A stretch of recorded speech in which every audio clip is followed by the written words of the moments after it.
Welcome to Stuff You Missed in History Class, a production of iHeartRadio.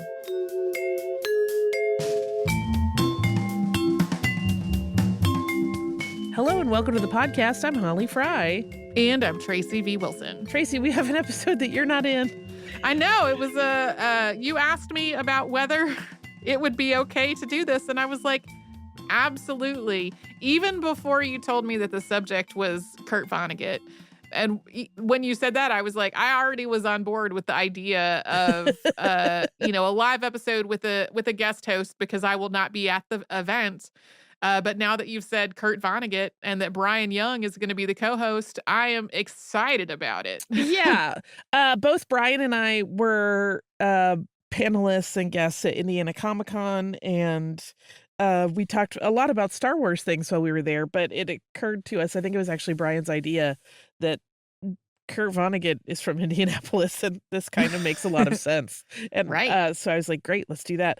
And we did. We also went to the Kurt Vonnegut Museum that morning before the show, which was very moving and wonderful. We'll talk about all that on Behind the Scenes. Listen, spoiler alert, I cried 3 times doing this episode. Mm-hmm. Now is one of those times in life when I really wish we had Kurt, and I'm also really glad he's gone, because I don't think he would enjoy the world we're living in right now. But I'm really grateful to Bryan Young, who has been on our show before. He was our first guest at a live show, so this kind of felt very natural. And thank you to Indiana Comic-Con as well for having us. There's also a little heads up. There's what I didn't even think of as a swear because my family didn't growing up, but Tracy flagged it as a swear because her family would have, which was one of those great moments of like, oh, how different worlds exist in the everyday. Yeah. It's pretty minor. If you are a Kurt Vonnegut fan, you probably already know what the swear is. Yeah, it's from one of his famous quotes. It invokes a deity. That's all. It's not anything. Yeah. Not anything big, but if you are a parent or a teacher, you may want to preview and make sure, you're cool with it, or that you have a plan in place to address that language with your kids. Yeah, and we'll also say that Kurt Vonnegut lived through some pretty tough stuff. There are some real difficult moments in this episode. Yeah, for all his wit, that was clearly part of how he coped with a lot of rough times in his life. And be aware there is discussion not only of some pretty horrific wartime events, but there are also multiple discussions of suicide in it, as well as just incredible, horrible loss. So just be aware of all of that going in. Worthwhile, in my opinion, to talk about Kurt Vonnegut, who I will wax rhapsodic about on Friday. Hello and welcome to the podcast. I'm Holly Fry. And I'm not Tracy V. Wilson. I'm Bryan Young. Yeah. Bryan is a longtime friend of the show. He was on our first live show ever.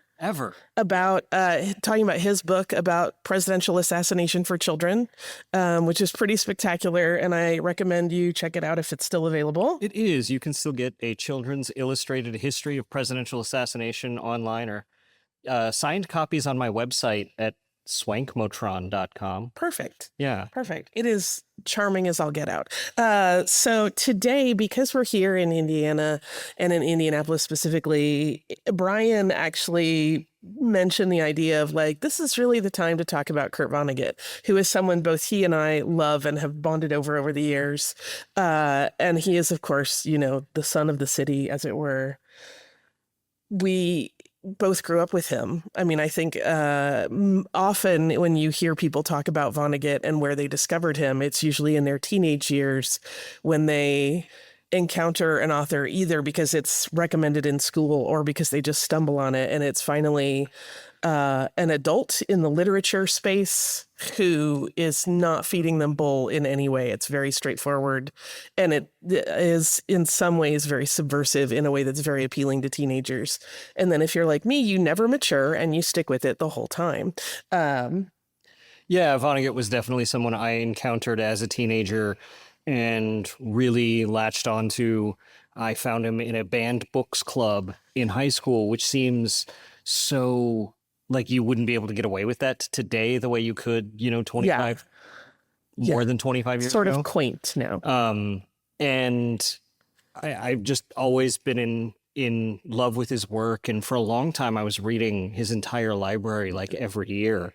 And now revisiting it always feels like revisiting an old friend. Yeah. And I come to a lot of conventions here in Indiana, Indianapolis specifically, and I always take that visit to the Vonnegut Museum, which is within walking distance. And in fact, Holly and I went this morning and took a visit there and spent way too much in the museum shop. Just an unconscionable amount of money in the museum shop.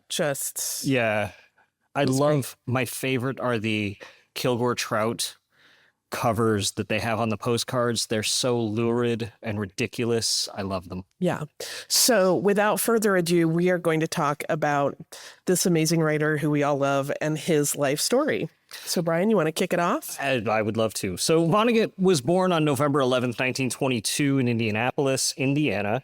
His father, Kurt Sr., was an architect, and the German-American Vonnegut family had been prosperous. Their fortunes shifted, though, when Kurt Jr. was a teenager as the Great Depression played out. Architecture projects were few and far between, and the other family businesses faltered. The Vonneguts had sent Kurt Jr.'s older brother and sister to private schools, but for him, public school was the only option. His mother, Edith, who'd been a high society debutante from a very wealthy family, was deeply dismayed by their loss of financial stability. So she tried to supplement the family's income by writing short stories, mostly romances. Sadly, that effort was for naught, as no one was willing to buy them. Yeah, Kurt Jr., that is, wrote for the high school newspaper, and he actually credited that time as really teaching him the basics of journalism and how to convey stories and ideas very quickly and succinctly and incredibly clearly. Ironically, things that he would be kind of dinged for later in life as not being florid enough as a writer. But that's why I think young audiences really gravitate to him. After high school, Vonnegut enrolled at Cornell University in Ithaca, New York. In what may seem like a bit of a surprising move, he majored in biochemistry. That was a bad choice for him. He did not excel.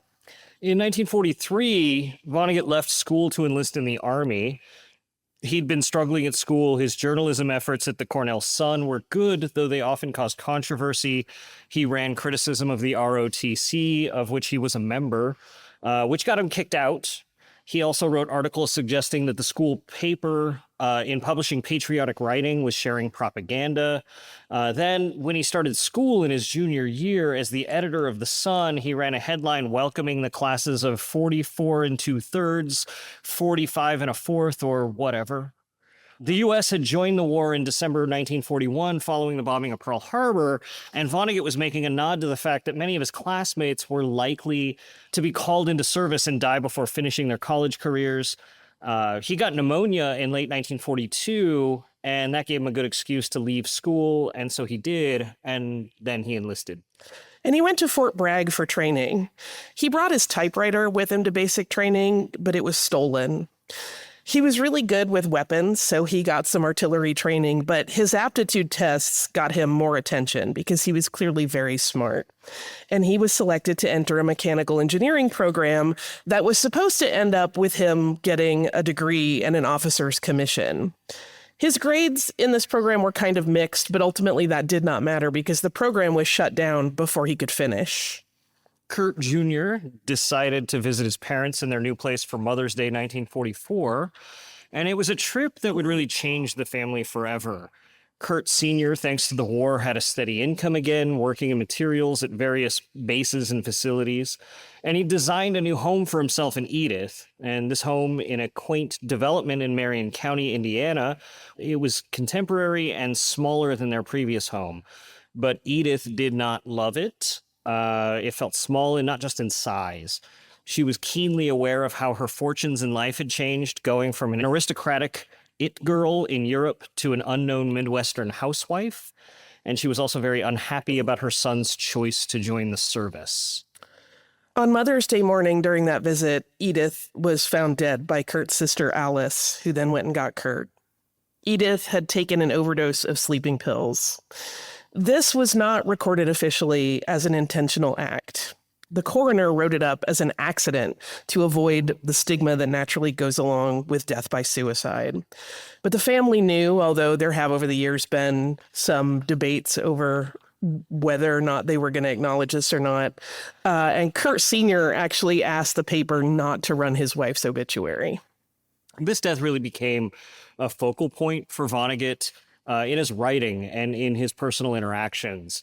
Biographer Charles J. Shields noted of the writer, "For the rest of his life, he directed people's attention to the manner of his mother's death as if it were something they should know about him." In Vonnegut's books, it's fairly easy to trace a line from his own family tragedy to the way he writes about mothers. Mothers occupy a strange narrative space for him and tend to always be grappling with mental health issues. He makes what certainly seems to be a reference to his own mother's death in his 1973 book, Breakfast of Champions. This book, which we'll talk more about in a moment, is told from the point of view of Kilgore Trout, who's often described as being Vonnegut's fictional alter ego. And in chapter 17, Kilgore Trout notes of another character, "Listen, Bunny's mother and my mother were different sorts of human beings, but they were both beautiful in exotic ways, and they both boiled over with chaotic talk about love and peace and wars and evil and desperation, of better days coming by and by, of worse days coming by, and both our mothers committed suicide. Bunny's mother ate Drano, and my mother ate sleeping pills, which wasn't nearly as horrible." Vonnegut actually had very little time to mourn his mother. The beaches of Normandy were stormed just a few weeks after her death, and Kurt was called to active duty shortly thereafter. Before he left, he proposed to his high school sweetheart, who did not really give him any kind of reply. That was Jane. And then that autumn, he was on a ship headed to Belgium. After 2 weeks in Cheltenham, England, he and his division, the 106th, traveled across the English Channel by boat to Le Havre, and then by truck into Belgium, where they were brought to replace the 2nd Division that had been holding the line against Germany's push. Almost immediately, Vonnegut's division was subjected to the opening of Hitler's Operation Herbstnebel, or Operation Autumn Mist, which targeted the Allies in Luxembourg and eastern Belgium. There was a near constant barrage of fire. It was during this time that Vonnegut realized, to his disillusionment, that the scouting reconnaissance squad he was a part of was really just being thrown into areas that might contain mines or hidden Nazi strongholds, so they were totally expendable. During one of these scouting missions on December 19th, he was taken as a prisoner of war. He and his fellow prisoners walked for 2 days under German guards until they were loaded into a boxcar, which then traveled for another 2 days. It was one of several boxcars carrying POWs. As they moved deeper and deeper into German territory, the boxcar and the others that it was connected to were caught up in Allied bombing. The first instance of this was at Limburg, which was heavily bombed by the Allies right after the boxcar that Vonnegut and his fellow soldiers were in was disconnected from its engine and left behind.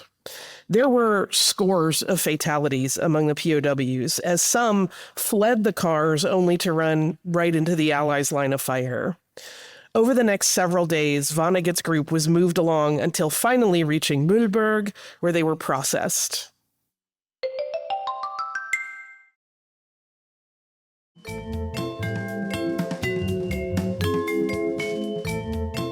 The entire experience was horror after horror. Many of the men were ill by this time, suffering from dysentery, malnourishment, and frostbite. They'd all witnessed more death in just a few days than they can really even fathom. And many were near death when they arrived at Mühlberg. But when Vonnegut was given a postcard to send home, he told his family, "This life is not bad at all," and asked them to send cigarettes. Meanwhile, his family had been told Kurt Jr. was MIA, and they presumed the worst. Vonnegut was selected to be part of a work crew that was going to be sent to Dresden to clear the streets of rubble and do various factory work. Vonnegut was also given the job of translator and foreman in this group, as he spoke enough German to do so. These men were housed in a converted slaughterhouse, and at one point, Vonnegut was actually court-martialed by the Germans for insulting a Nazi officer after he had abused a sick POW. Vonnegut was beaten, and his foreman role was immediately taken away. If you read his letter home that he wrote, he talked about he was overheard telling the foreman what he'd like to do to him in German. Yes. Yeah, it was not pleasant. No. So On the night of February 13th, 1945, the Allies began their bombing of Dresden. The POWs housed in the slaughterhouse were moved into a basement as the bombing destroyed the city. In the morning, the 150 men that Vonnegut was a part of were in an odd situation. They'd survived, but much of Dresden had not, and tens of thousands of casualties littered the streets of the destroyed city. Vonnegut's work crew was tasked with clearing the dead and cleaning up the city, salvaging what they could. It was made clear that if anyone took anything for themselves, they would be shot. So Vonnegut and his fellow POWs had to dig graves and in some cases stack bodies and set them ablaze. As the war came to a close in the spring, Vonnegut and his fellow POWs were eventually abandoned by their German captors and left to sort of fend for themselves. Kurt and several others were eventually traded for Soviet prisoners that the Allies had captured. And Vonnegut, at this point, like all of the men who had been captured, was in really rough shape, not just mentally, but also he was physically a mess. He was malnourished and he was sickly, but he did make it home. He got through the forms that established him as no longer missing in action, which was apparently a little bit of an ordeal, and he was promoted to corporal. He also received a Purple Heart, which, sort of funnily enough, was for frostbite. And it's just funny, given all of the things that he lived through, that that's what he got his Purple Heart for. And you can go see it at the museum. They have it on display at the museum. He had started writing to his high school sweetheart, Jane, again, as soon as he was back in the U.S. Jane had dated other people when the two of them went to different colleges, and she was still sort of playing the field. In his letters, Kurt was so cautious to not assume that Jane was unmarried or single or available to him, but she was. And they met up in Washington where Jane was living. And then they both, just by happenstance of scheduling, traveled to Indianapolis at the same time. And once they were back home, Kurt proposed again. And at that point, the two were engaged. Kurt always claimed that his war experience hadn't been that bad and he was fine, that family and friends shouldn't get emotional over it. But it did eventually come out in his writing, of course. In interviews, his daughter said that they never knew what he'd been through until they read Slaughterhouse-Five. He was only 22 when he returned home. Yeah, that's a lot to process. If you think about it, right, your prefrontal cortex is not finished forming when you're in your early 20s, and he had gone through an extraordinary amount of trauma. But then, in the post-war 1940s, Vonnegut tried to move on. He focused on his future with Jane. They were married on September 14th, 1945, and from the moment they became a married couple, Jane really became the driving force of his writing career. She was older than he was by a couple of years, and she had finished college, and she had a job in the Office of Strategic Services before she accepted Kurt's proposal, because women generally resigned from their work once they were getting married, and that's what she did. Kurt was not always the warmest spouse, but Jane supported him and she encouraged him to read more, starting with the brothers Karamazov, which she presented him during their honeymoon. The two of them discussed literature, and that was a big part of their relationship. And while Kurt finished out his time in the service, she also urged him to write. And he would send all of the work that he did back home and let her edit it. And he was very, very deferential to her. He was like, do whatever you want with it. You know better than I do. The two of them also applied to the University of Chicago, and both were accepted. Kurt's school was paid for by the GI Bill, and he was already writing short stories with Jane's encouragement, but he also signed on for an anthropology program that would take him right through to a master's degree. The following year, Jane got pregnant, dropped out of her fellowship program. Vonnegut dropped out of his anthropology program that summer after his thesis proposal was rejected, and their son Mark arrived on May 11th, 1947. His thesis proposal was really fascinating, and I'm still mad that they rejected it. Yeah. His thesis for anthropology was that he thought that the shapes of stories were as equally interesting as the shards of pottery of any civilization. And he created a method where you could chart the shape of a culture's stories. And I teach a lot of writing classes, and I use that a lot to help people visualize how stories work. But he didn't end up getting his degree until they accepted Cat's Cradle as his thesis years and years later. Yeah. After he left his program, he wrote for the Chicago City News Bureau, which is something that he had actually started while he was still in school. And he started to think finally about getting his fiction published and really focus on it. Money was really tight, though, and soon it became very apparent that he was going to need something dependable to bring in money to support Jane and their soon-to-be-born son. So he turned to his brother Bernard, who was extremely famous in science circles. He was an accomplished atmospheric and environmental scientist, and he worked with General Electric. Bernard was able to get Kurt a job as a publicist with the company. There's actually a pretty interesting story here where during the interview, the person that Kurt was interviewing with read on his application and his resume that he had been in Dresden during the bombing. And the man just looked up and said, "I'm sorry, I was one of those bombers." And he got the job on the spot. I'm a little choked up. That job, though, he did not like it. He had a moral issue with PR work, which I love, because he just thought it was inherently deceitful, and that was not something he really liked. He also thought that the field of science, which he had been excited to write about the things that people were doing at GE because a lot of scientists got to just kind of experiment, was not being handled in a responsible way, and it wasn't necessarily for the betterment of mankind. And it's that discomfort with PR with GE that really led him to pursue fiction writing as his full-time job. He started producing short stories and submitting them to publishers, but there were a lot of rejections. Still, Jane was his champion the whole time and even wrote to publishers herself to promote his work. The late 1940s were very lean times, and then finally, not long after the birth of their daughter Edith in 1950, Collier's Weekly published his short story Report on the Barnhouse Effect, about a college professor who develops a sort of telekinesis and is used by the government as a weapon. The story is told by one of Professor Barnhouse's former students. Collier's and other magazines needed short stories. They were very popular with readers in the era before television became ubiquitous, so he soon had a lot more work and started to make good money. He'd promised himself that after he sold 5 stories, he'd quit his GE job, which he did. He and Jane then moved to Cape Cod in 1951. Yeah, he had this moment where he marveled that in the course of just a couple months, he had made more money as a writer than he would make in an entire year at GE. So he felt really bolstered by his decision. There was this interesting moment, too, where he also felt some shame because some of those were like, he was writing stuff for like Ladies' Home Journal. Yeah. Like I know the one story that sort of based in his life, Long Walk to Forever, which was terrific. It's a great story. And it's about that time he went back home to sort of talk to Jane before he shipped off to the war. He felt a lot of shame about that story and it being like that he'd lived a moment in his life that would be in a ladies' glossy magazine.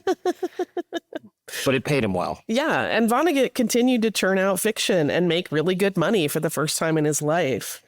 He published his first novel, Player Piano, in 1952, and this was a book that was informed by his time at GE. It was something he could not have written and published while he was there, or he would have gotten fired. The plot is set in a mechanized society where most human labor has been replaced by machines, and society has split into the out-of-work laboring class and the overseeing engineers. And it examines, among other things, what happens to people when they have no immediate use and no contribution of value to society. He got labeled because of this as a science fiction writer, but that was not a pigeonhole he especially liked.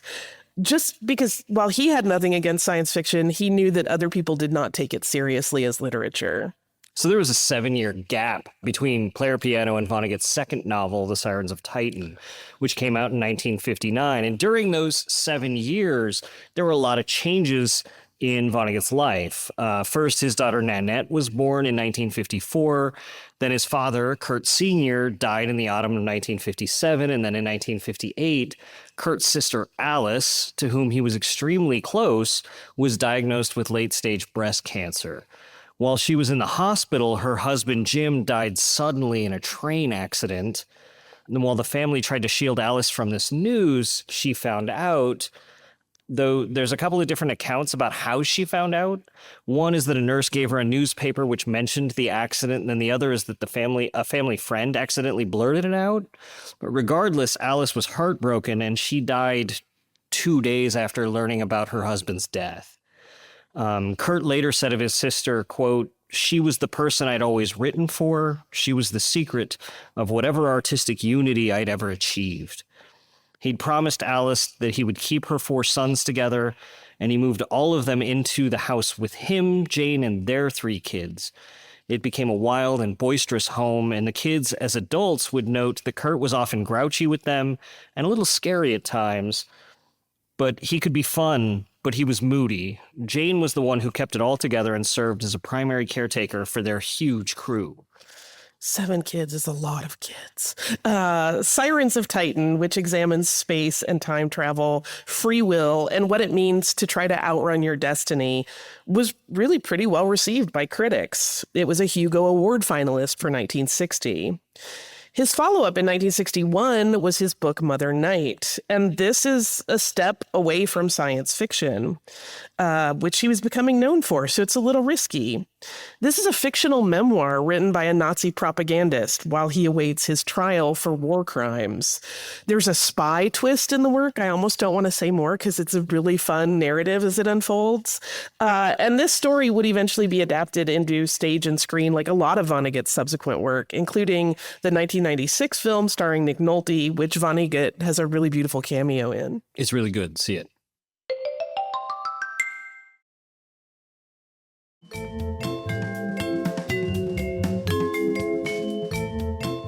1963 saw the release of Cat's Cradle, and this was inspired by the lab at GE, where scientists had been allowed to experiment for the sake of pure science. There's a frequently told story that one of the scientists there suggested the idea of water that solidified at room temperature to author H.G. Wells when he visited the lab, but Wells never used the idea.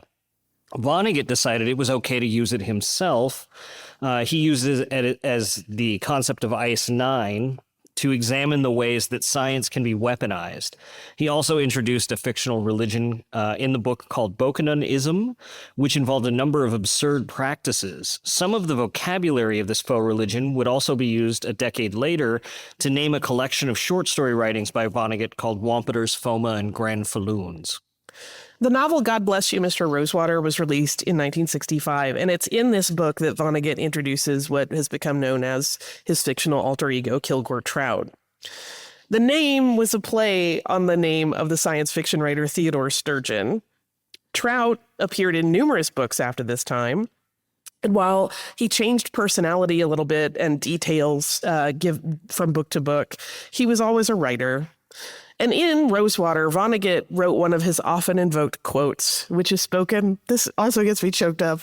I'm very weepy about Kurt Vonnegut this week, you guys. This also gets me choked up, and it's spoken in the book to a pair of infants by the titular character, Mr. Rosewater. And he says, "Hello, babies. Welcome to Earth. It's hot in the summer and cold in the winter. It's round and wet and crowded. On the outside, babies, you've got 100 years here. There's only one rule that I know of, babies. God damn it, you gotta be kind." After Rosewater, Vonnegut, who needed more money than his books were making, he took a job teaching at the Iowa Writers' Workshop. This turned out to be a pivotal move in his life. For the first time, he wasn't a solitary writer typing out his books at home. He was in the middle of a community of fellow writers, many of whom would become lifelong friends.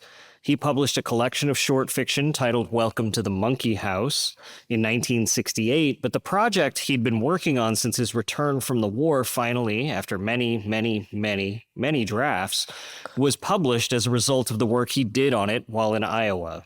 Yeah, the outcome of Iowa is also one of those kind of funny things in his life because he didn't want to take a teaching job. He thought that was like admitting defeat as a writer, but it turned out to be really, really good for him. And that's why in 1969, he published Slaughterhouse-Five, or The Children's Crusade, which took his already impressive status in contemporary fiction to an absolutely new level. It was a New York Times bestseller. It won a National Book Award for fiction, and it also made Kurt Vonnegut very famous very quickly. Slaughterhouse-Five was incredibly popular, but it was also incredibly personal for Vonnegut. It's very clearly Vonnegut working through his experiences in World War II. The narrative jumps around through time and involves an alien race from the planet Tralfamadore. But in its heart, it's Vonnegut sharing his experiences in Dresden. Even his main character, Billy Pilgrim, who he describes as unstuck in time, is born the same year as Vonnegut, 1922. He's also captured by the Germans in World War II and survives the bombing of Dresden. Vonnegut's nonlinear storytelling, which has Billy Pilgrim jumping from moment to moment in his life, gives away all the details that would normally be in a novel's final chapters in the early pages of the book. The narrative's message is anti-war, and many of the characters are inspired by people he knew during his time in service. All of the things he could never talk about with family and friends, including the trauma he felt, came out in the book. He even has an appearance in the book. He's in the boxcars and is watching some of these horrors play out. And it's interesting reading the book and seeing him watch all of these horrors play out in third person, almost like he's disassociating out of it. While Vonnegut always insisted he was fine as these events were playing out in his actual life, Billy's story shows how deeply they haunted him decades later. Yeah, it's interesting. There's a moment in the documentary about him where he talks about trying to share some of it. Like, he had written some of it in his letter home, but he tries to tell his family about one of the things that happened, and he couldn't finish. And he was like, I never talked about it again.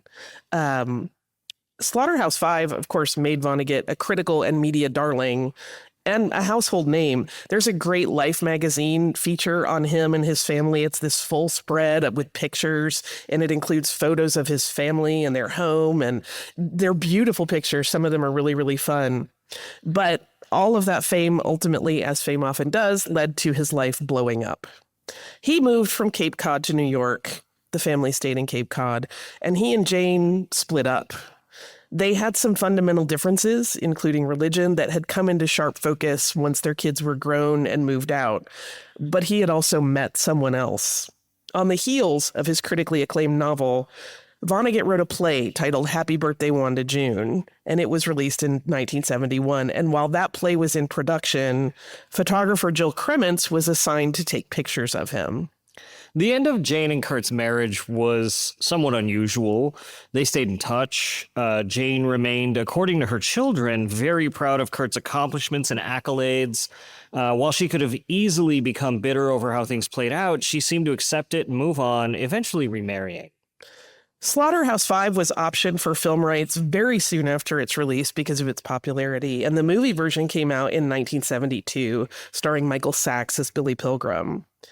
The follow-up to Slaughterhouse-Five was greeted with less enthusiasm. His 1973 book, Breakfast of Champions, or Goodbye Blue Monday, also has roots in Vonnegut's real life, as he examined what it is to be famous as a writer in a world where cultural norms and values are rapidly shifting. Kilgore Trout is a main character in this book, and it also echoes some of his earlier themes of free will and social inequity. Vonnegut also refers to himself in this book as a writer-narrator, sharing with the reader why he's doing some of the things he's doing with the story. This was, despite its critical reception, actually a bestseller because at this point the public adored Vonnegut. But some of the critics were really, really harsh in the way they received it. Slapstick, or Lonesome No More, was released in 1976. He dedicated the book to Laurel and Hardy, two men that he felt had taught him that laughter was okay even when things were tough. Though Slaughterhouse-Five is very much considered to be his loose biography, he states in the opening of Slapstick, quote, "This is the closest I'll ever come to writing an autobiography. It's an autobiography of his main character, Dr. Wilbur Daffodil 11 Swain. Swain has a sister, Eliza, and the siblings have been cut off from the world because they are, according to Swain's account, hideously ugly. But they're also uniquely powerful as a duo, and they wish to help people form extended families to eradicate loneliness. Critics didn't like it, and to be honest, Vonnegut didn't either. In his book Palm Sunday, he sort of assigns letter grades to all of his books, and this is the only one he gave an F to. And the movie adaptation that Jerry Lewis made is probably one of the worst movies I've ever seen in my entire life. If you can find it, I had to buy a bootleg from Australia and then make my computer think it was Australian to watch it. it was a big rigmarole because I couldn't find it in the U.S. at all. That's the universe telling you not to watch that film. That's actually, you are not the first person who told me that. But if you can find it, watch it because it is a horror show. Watch it because it's so bad. Yeah. In 1979, Kurt married Jill, and they adopted an infant daughter named Lily together. And that pair stayed together for the rest of Kurt Vonnegut's life, although, like any long-term marriage, it was not always smooth. That same year, Kurt published the book Jailbird, a memoir of a man recently released from prison. It did better than Slapstick did with critics, but it also marked the start of a run of books that were seen as kind of okay rather than brilliant in most critics' eyes. So this includes that group of books that have Dead-Eye Dick in 1982, Galapagos in 1985, and another fictional autobiography in 1987 titled Bluebeard. In his 1990 book, Hocus Pocus, it offered up the idea of a book crafted from scraps of paper that had been found assembled according to the numbers written on them by their author. Vonnegut said that he wanted to prove that books could be written by anyone, and so he alleged, and I've always wondered if this is actually true, and he was handing like receipts and things to his editor or not, but that anybody could write something, and he was writing it on the backs of grocery bags and things like that, but who knows? It features a recurrence of the Tralfamadorians. In 1991, Vonnegut published a collection of essays titled Fates Worse Than Death, and in it, he confessed that he'd tried to die by suicide in 1984. Vonnegut's 1997 book Timequake invokes the trouble that he often had when grappling with a narrative and makes it essential to the plot of the book. The conceit of the story is that in 2001, everybody gets thrust backwards 10 years to 1991, and they have to repeat those years all over again, but exactly as they played out the first time. The medicine to fix that book is great. It's just Kilgore Trout running around yelling at people. You were sick, but now you're well again. There's work to do. Vonnegut's fiction offered political commentary often, but in 2005, he produced a very overtly political book titled A Man Without a Country, a memoir of life in George W. Bush's America. And this book was a surprise hit. I don't know why it was a surprise. I bought a copy. And Vonnegut made the rounds of TV talk shows talking about his disdain for the war in the Middle East. He noted that when he saw images of young Iraqi soldiers being marched with their hands on their heads as prisoners of war, he recognized the exact thing he'd lived through in Germany, and he felt a brotherhood with them. Even into his 80s, Vonnegut retained his wonderful dark humor. In a lecture he gave at Case Western Reserve in 2004, he made an announcement. Here's the big news. I am suing Brown and Williamson Tobacco Company of Louisville, Kentucky, for billions, I hope. And you lawyers here, those in law school, will be interested in this case, I think. I have never smoked anything but Pall Mall since I was 11 years old. This is a Brown and Williamson product. On their package for several years now, they've promised to kill me, but I'm still alive. 81 years old. Thanks a lot, you dirty rats. He told this story on numerous occasions, including in an interview with Rolling Stone a couple years later. I think that came out in 2006. And in that version, he claimed that he started smoking as a teenager rather than at 11. I don't know why he changed that detail. He probably thought it was funnier. That he started smoking as later? I don't know. Like, it's interesting when you see his genesis of how he tells stories in person. Yeah. It's always because he thinks he's getting a funnier punchline out of it or something.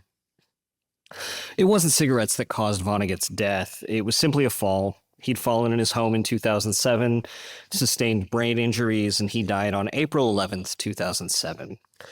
After his death, a renewed demand for his work led to several new releases.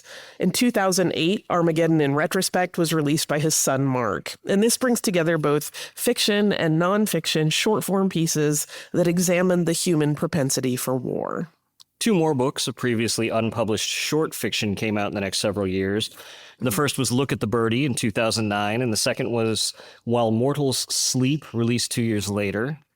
His final writing, which was an unfinished novel and only a very small portion of one that he was working on when he died, was published in 2012 in a book that also included another novella that had never been published. These 2 works together were titled We Are What We Pretend to Be. Pertinent to where we are today, Vonnegut often said he trusted his writing best when he sounded like a person from Indianapolis. He also said of his body of work, quote, "If you were to bother to read my books to behave as educated persons would, you'd learn that they're not sexy and do not argue in favor of wildness of any kind. They beg that people be kinder and more responsible than they often are." And that is Kurt Vonnegut, who we both clearly love. Yeah. And I still get choked up over. Thank you once again to Bryan Young for doing that episode with me. It was really, really lovely to have him by my side for it. He loves Kurt Vonnegut in much the same way I do, and he is a wealth of knowledge about him, so it was a perfect fit. Yeah. Do you have any listener mail before we wrap up? No. All right. I will even say, since that was kind of a juicy live show, I'm going to forego listener mail this time around, and we will have some next time around, I promise. All righty. If you would like to write to the show, though, in the meantime, so you could potentially be a future listener mail, you can do that at historypodcast@iheartradio.com. You can also subscribe to the show on the iHeartRadio app or anywhere you listen to your favorite shows.